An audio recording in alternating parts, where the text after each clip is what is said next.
Motel back here with another video. Thank you for joining me.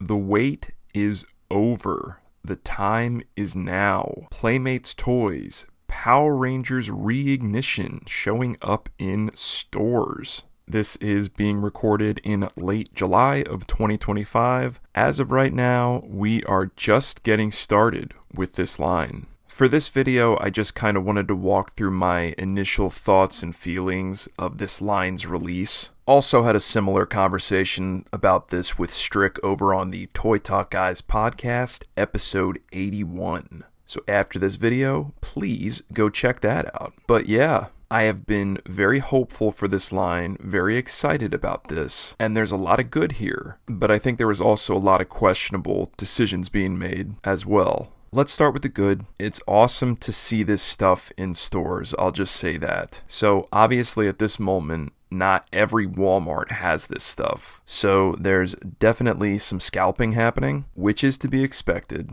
It's crazy to see people selling these single action figures for like 30, 40 bucks a piece. Nuts. When obviously I found some at retail, and they were like 10 bucks a piece for the standard 5-inch figures. I really think it's cool to be paying that in 2025, all things considered. So that's refreshing when you get to the store, pay like 10 bucks for an action figure. That brings me back. The Rita figure is an absolute standout, as I thought she was going to be. It's the Rita figure that we've all wanted since back in the 90s. You put her with your other 5-inch monster figures, Goldar. It looks great. If we're fortunate enough to have Babu and Squat released down the line, we're going to be set. And Finster, gotta have Finster as well. The flip head action's good on the Rangers. It's like a Zippo lighter.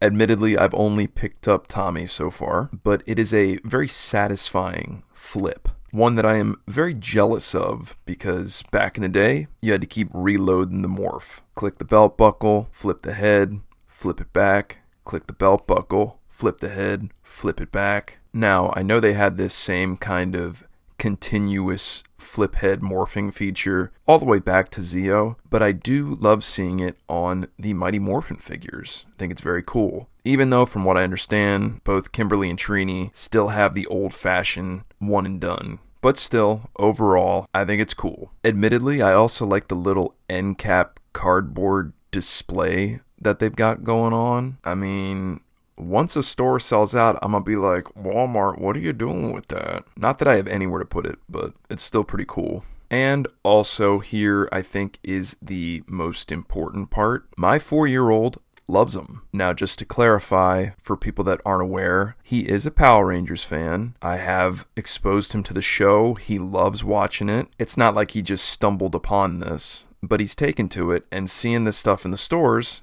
he really thinks it's cool. There's a problem right there. So to me, that's probably the most exciting part of this whole thing. And that's ultimately what Playmates' goal is. Get new fans. Get more kids interested in this property. This property is awesome. Make this property relevant again. Now, with all that being said, are there things I would have done differently? Yeah.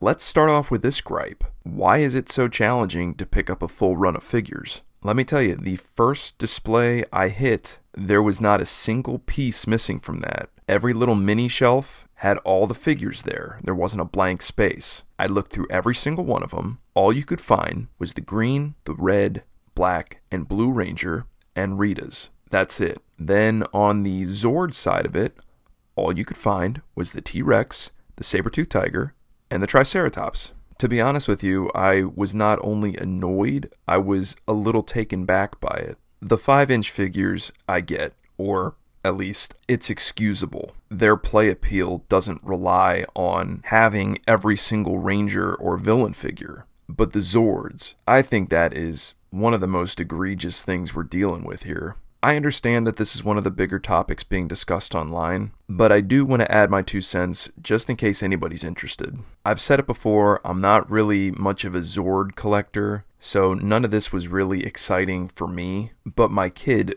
loves the Megazord. He loves the Zords, And I get that. Many would argue it's the best part of the show. We have a couple of Megazord figures here in the house, but none of them are combiners. Like, there's a couple of them that were like the VHS figures that Hasbro put out, and he plays with them and loves them, but none of them combine or transform. So I've been excited to introduce the whole combining aspect of this to him. Playmates is just making it tough. My boy is a big Dragonzord fan. Loves the Dragonzord. I want to get him a Dragonzord so badly.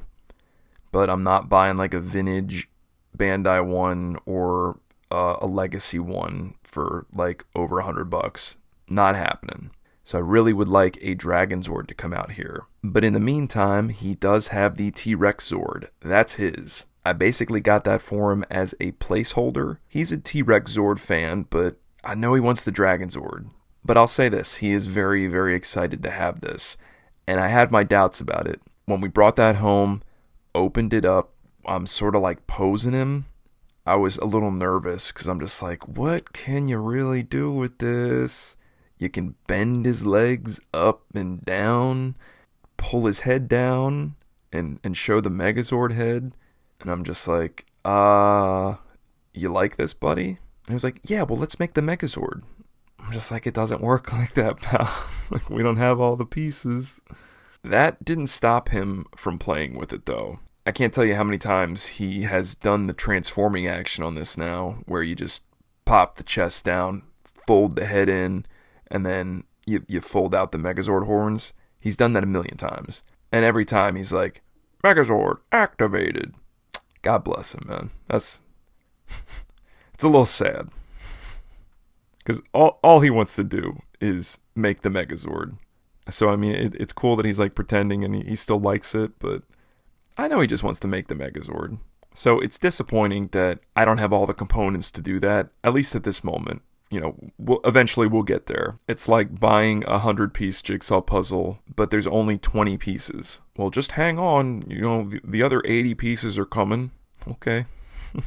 Yeah, that part of it stinks. Again, I talked about this with Strick on the podcast, but I really think for each of these separate Zord releases, they desperately needed to have some additional play. And I know they made attempts with like projectiles in some of these, but man, this really called for like some kind of electronics or some kind of like little minifigure that could interact with each Zord. Like an exclusive minifigure that you could only acquire if you bought each Zord. So he likes it, but he's also a fan, so you gotta be a fan of the show to want that by itself, which admittedly could be a problem. But yeah, hopefully distribution gets a little bit better and the prices all stay the same, because this line is pretty affordable at the moment. That's pretty much everything that I wanted to put out there. I'm very excited. It's very cool to see all this stuff. But at the same time, I can't help but be a little concerned for the longevity of this. Time will tell. If you stayed for the whole video, I really appreciate it. Please check out the Toy Talk Guys podcast. Just search Toy Talk Guys in your podcast app of choice. This is Motel, and I will see you in the next one.